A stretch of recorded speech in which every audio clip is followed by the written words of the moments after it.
नमस्कार दोस्तों, कैसे हो आप सब। आशा करती हूँ आप लोग ठीक होंगे। तो आज लेकर आए हैं आप सभी के लिए सुहाग गीत। दर्द भरा बेटी सुहाग गीत है, सुनिएगा और बताइएगा कैसा लगा। बहुत ही प्यारा सुहाग गीत है।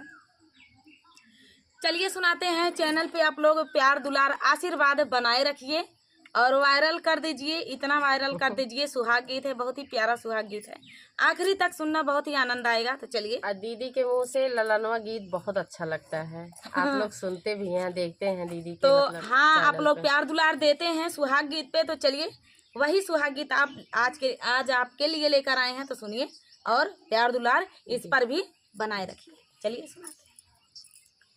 सावरा दुल्हन चौका चढ़ी बैठा, अरे दुल्हे चले ऋषि आई रे लालनवा, अरे दुल्हे चले ऋषि आई रे लालनवा। सावरा दुल्हन चौका चढ़ी बैठा, अरे दुल्हे चले ऋषि आई रे लालनवा, अरे दुल्हे चले ऋषि आई रे लालनवा। आई सन दुल्हन संग बियाह नाही करबै, अरे बारू बाबा रहबै कुमार रे लालनवा, अरे बारू बाबा रहबै कुमार रे लालनवा। ये तनी बचन सुने दुल्हन कावन दे, अरे उठली पिछौरी झारी आई रे लालनवा, अरे उठली पिछौरी झारी आई रे लालनवा।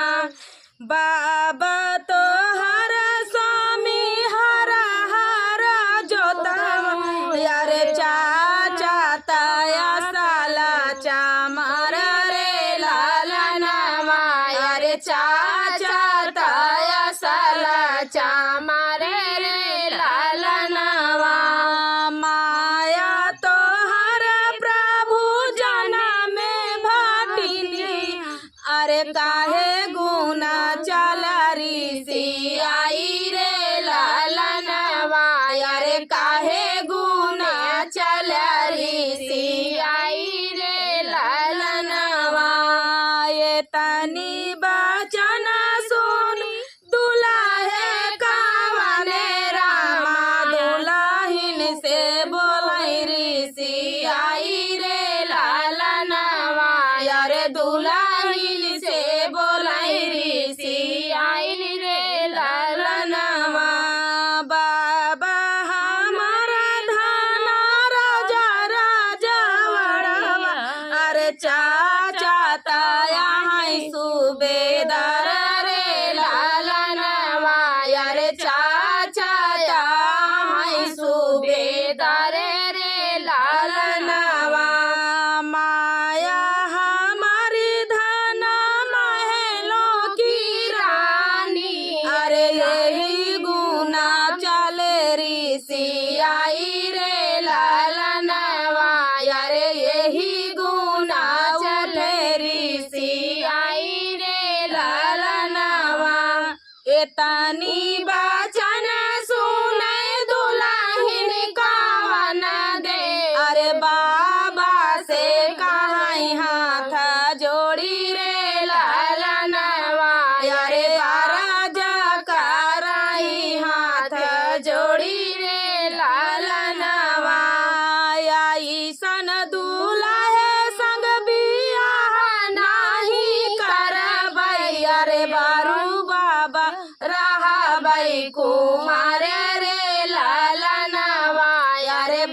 तो दोस्तों ये प्यारा सा गीत आप सभी को कैसा लगा कमेंट में जरूर बताना। मिलते हैं अगले वीडियो में, तब तक के लिए नमस्कार।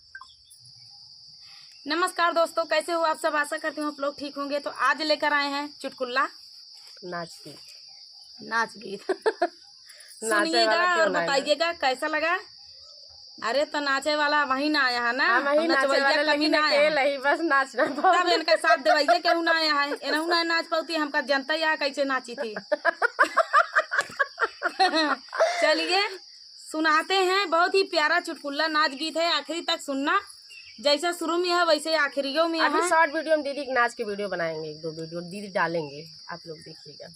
नाच के बनाई है तो हमारे वीडियो हमारे चैनल पे पड़े रेखा विजय ब्लॉग पे, वही जा जाए कमेंट आप लोग आवाज जाया कमेंट करें, हम आपका स्वागत है हमारे चैनल पे।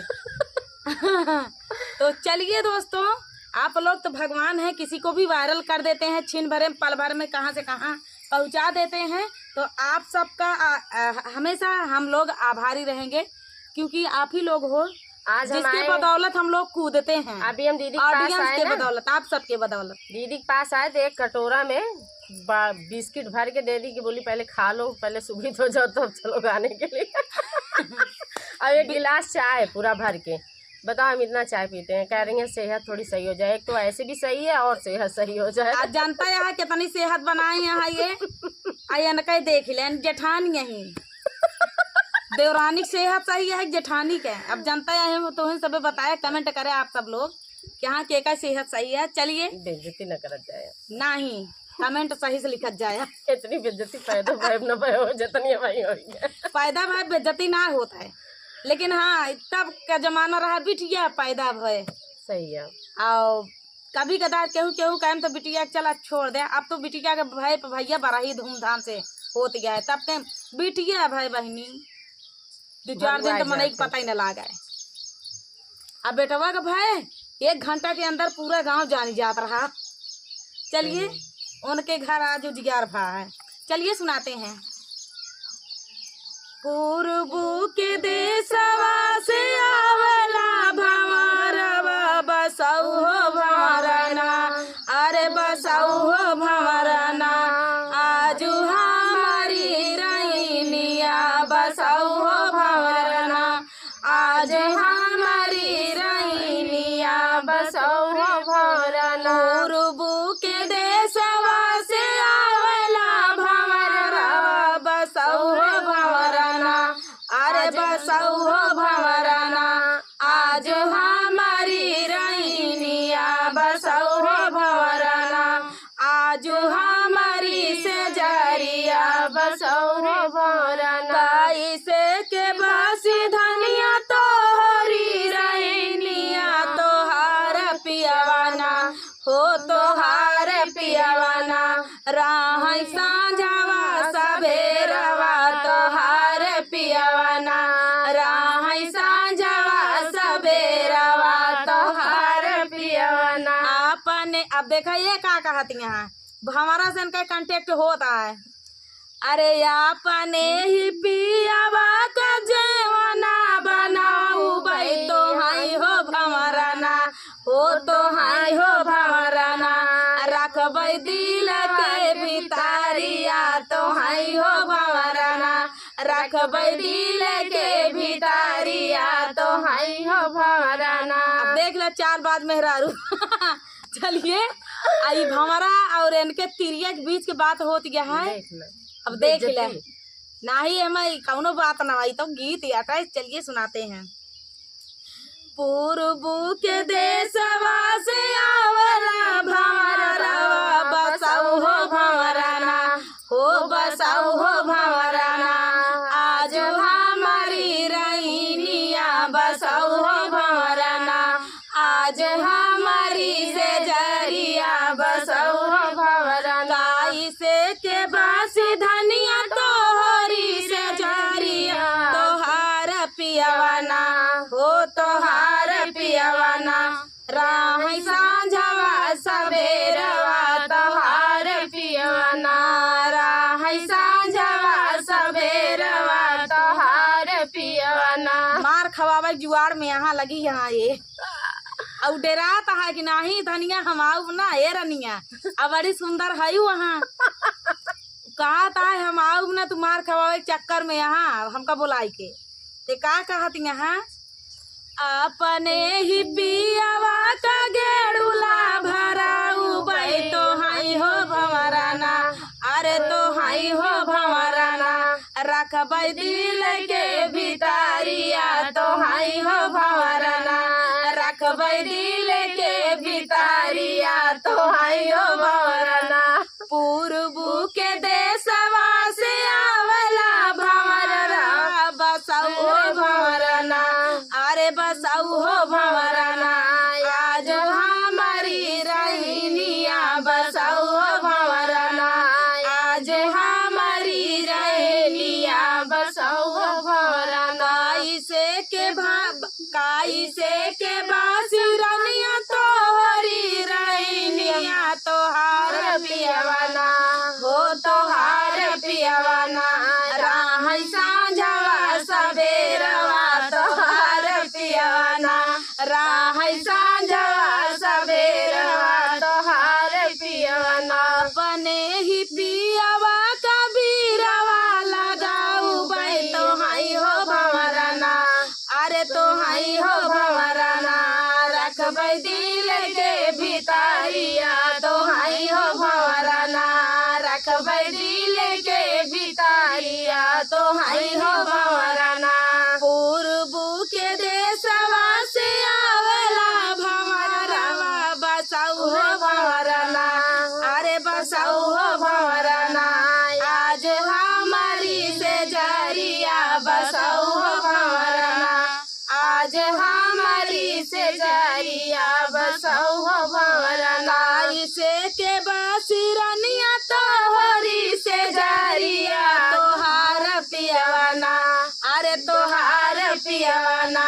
राहै सांझवा सबेरवा तोहार पियवाना राहै सांझवा सबेरवा तोहार पियवाना अपने ही पियवा अब चाल बाद मेहरा रुक देख ले अब देखा फसावत में कहाँ भंवरा फसावत रहा तिरिया के याद तिरिया फसावत का है भंवरा का अरे अपने ही पियावा को से जिया सुताऊ भाई तो हाई हो भंवराना अरे तो हाई हो भंवराना रखबै दिल के भितारिया तो हाई हो भंवराना रखबै दिल के भितारिया तो हाई हो भंवराना मुस्कान और सौरभ का नाम सुने हो गया ये गाना उन्हीं के ऊपर शूट करता है अब ऊपर फिल्माया इनके ऊपर जाता है देख लो ये एक रिकॉर्डिंग या सिर्फ इनका चेहरा दिखावा जाता है वो मुस्कान ही समझा अरे अपने ही पियावा कैसे जिया सुताऊ भाई तो हाई हो भंवराना अरे तो हाई हो भंवराना रखबै दिल के भितारिया तो हाई हो भंवराना रखबै दिल के भितारिया तो हाई हो भंवराना पूर्व के देशवा से आवला भंवरा बसऊ हो भंवराना यारे बसऊ हो भंवराना आज हमारी से जरिया बसऊ हो भंवराना आज हमारी रहनिया बसऊ हो भंवराना आज हमारी रहनिया बसऊ हो भंवराना।